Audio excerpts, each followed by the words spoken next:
And now, it's time for another Dice Tower review with Tom Vasel.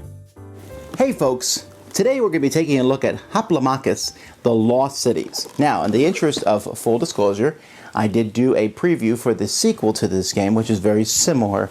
But as always, I'm going to tell you exactly what I think about this game. Hoplomachus is a 2 to 3 player light war game using poker chips for playing pieces. Let me show you.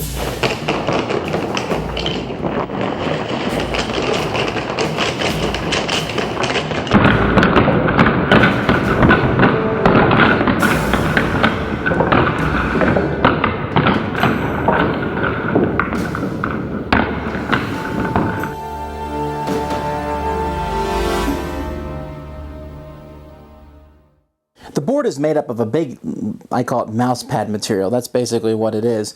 I want to show you the storage thing for the box here. You'll notice it comes with these big cardboard tubes in it. That's because they just did another set of this game, and so you'll be able to store at least 2, I'm assuming maybe 3 in here as time goes by, which is a good thing because it's a pretty big box. And the board is pretty big too, but man, I do like these mouse boards. They lay flat, they look nice. And that's not the only high quality thing about this game. The game comes with these poker chips, and these are nice, heavy poker chips. Now, I might have made the design a little bit different on these because it's not the easiest thing to see what the chip says, but it's not the end of the world. They're not that difficult to read. The chips that are used for hit points here are much cheaper chips, but that's fine because that's all you're using them for, and it also helps differentiate it. Overall quality here is really good. Each player starts with their commander, their chief, their boss, their champion, but they start unactivated. They start here on the board and they have 10 hit points. And then players are going to take the rest of their chips and they're going to put them in a bag that they'll be drawing from each turn. They're going to be drawing 4 of these chips and placing them on their side of the board. These are chips that they can bring into play. Players are also going to be placing some chips here on the side of the board that are essentially crowd favor chips that you can win at different points. And so each player will also have a stone that marks crowd favor on the side. Now, what players are doing on their turn is they can play 1 tactic chip and they can deploy 1 unit chip. And so a tactic chip will just let you do something, like a unit's move range is reduced to 0, and you can play that on an enemy unit if they're within your tactics range.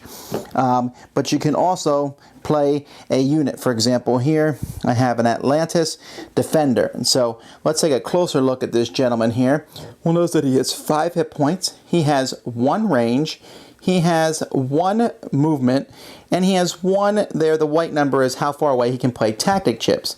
This here shows that he can only do hand-to-hand combat, and he has special abilities, intercept, blow, and reposition. That's an alternate attack that he can make.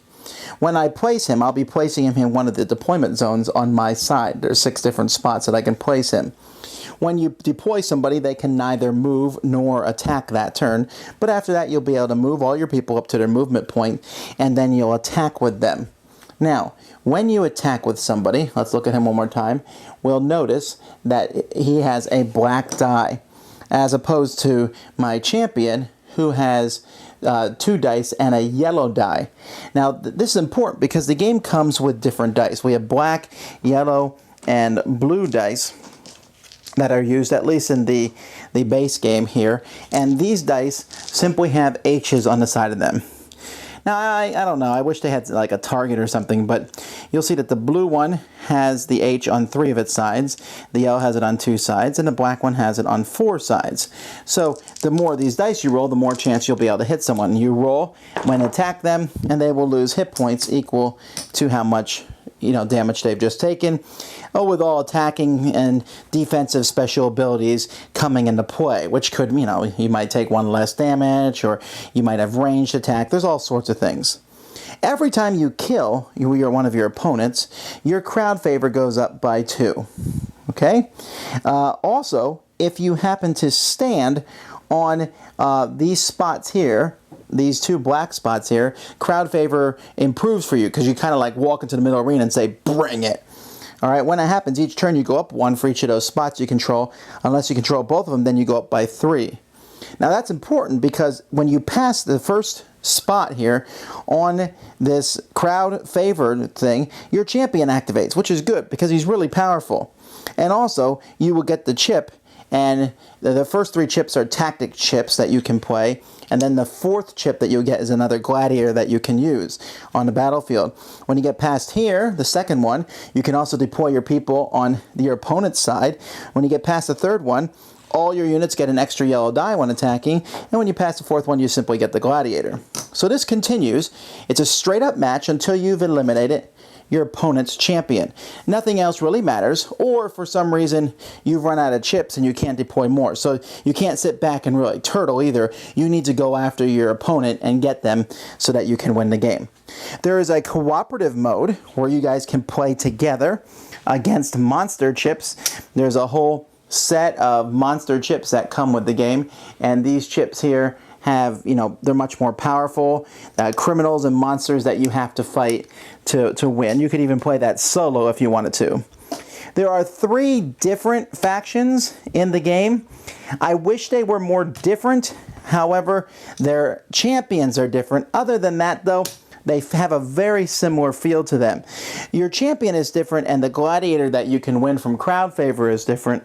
So there is some differentiation between the different ones. I would have also thought it'd been cool if they had given each one a special ability. But anyway, that's kind of a basic way of how to play the game. There's other things, but there you go. Hoplomachus is a heavy game, as in a heavy box. But it is not a heavy game to play. It is very simple and very easy. I wish the box actually was a little smaller, but I understand why it's so big because they had to fit that mat in, and they also have made room for future expansions, which is a nice thing that other companies should probably think about more often.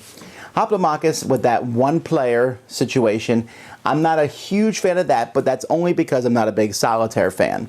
The 2 or 3 player versus the arena, that's fun, but I think the cooperative's okay. But for some reason, I think I like the head-to-head player in this one the most. It is a straightforward matchup. The crowd favor is a nice mechanic. It's something I haven't seen in other games, basically where you're fighting, but at the same time you want the crowd to cheer for you so that you can get some advantages against your opponent, which is a very realistic, cool thing to add to a game. I would like if sports games had that in it. The dice mechanic is nice. Some characters are much more powerful than others. One of my dislikes about the game is that I wish that the armies were more, like I already mentioned, I wish they were more asymmetrical. Their leaders are different, and there's different ways to differentiate between them. But I just would like to say, I want to take the Atlanteans because they're cool, and I would imagine that will change, and that does require more play testing. But still, the pieces themselves, the powers they have are very simple. They're easy. He can guard, he can shoot, he can do this. And it will often come to simply who gets the best die rolls, but I don't mind because the game plays so quickly. The poker chip with hit points is a wonderful visual to see just how many hit points someone has left. It's easy to move them around. The chips feel fantastic in your hand. Realize that this is a light war game, and that that's what you're getting when you play this. But I think a lot of people would enjoy that, and so if you do think that you're looking for like an ancient hand-to-hand / ranged tactical combat game in an arena, Hoplomachus is a good way to go. Thanks so much for watching the Dice Tower videos. Find more great videos and reviews, as well as our top-rated audio podcast at dicetower.com. You can also find the latest board game news at dicetowernews.com. I'm Eric Summerer, and you've been watching The Dice Tower. The Dice Tower is sponsored by Fun Again Games, the world's best game source. Fun Again Games has over 5,000 games available. Check them out at funagain.com. Shut the door!